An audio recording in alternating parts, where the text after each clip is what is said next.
Kita beralih ke informasi selanjutnya. Tribunnews siap berangkat. 63 calon jamaah haji Maluku Tengah ikut bimbingan manasik haji. Sebanyak 63 calon jamaah haji CJH Maluku Tengah mengikuti bimbingan manasik haji yang digelar Aula Ikhlas Beramal Kementerian Agama Maluku Tengah, Jumat 10 Juni 2022. Bimbingan manasik haji dibuka Kepala Kementerian Agama Maluku Tengah, Taslim Tuasikal.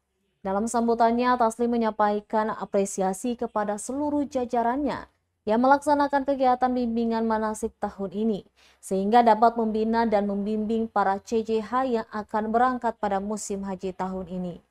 Dikatakannya kegiatan ini patut disyukuri karena para calon jamaah haji akhirnya bisa berangkat setelah sempat tertunda selama 2 tahun akibat pandemi COVID-19.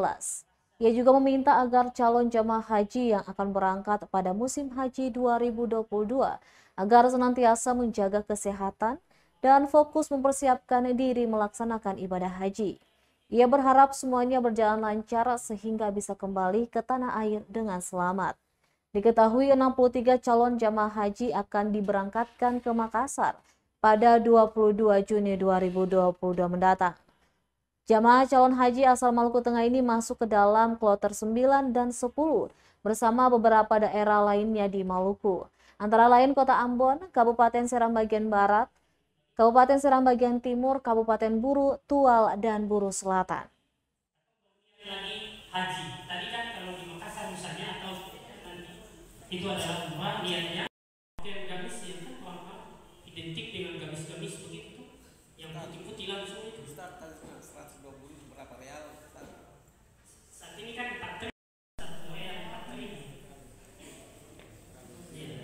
jadi kalau 4 kali 10 berarti 10 ya 40.000. Itu nggak gampang saya kan dia. Jadi ibu bapak kalau misalnya beli saja, tapi kalau misalnya pakai lama juga tidak apa-apa. Terima kasih sudah nonton. Jangan lupa like, subscribe, dan share ya.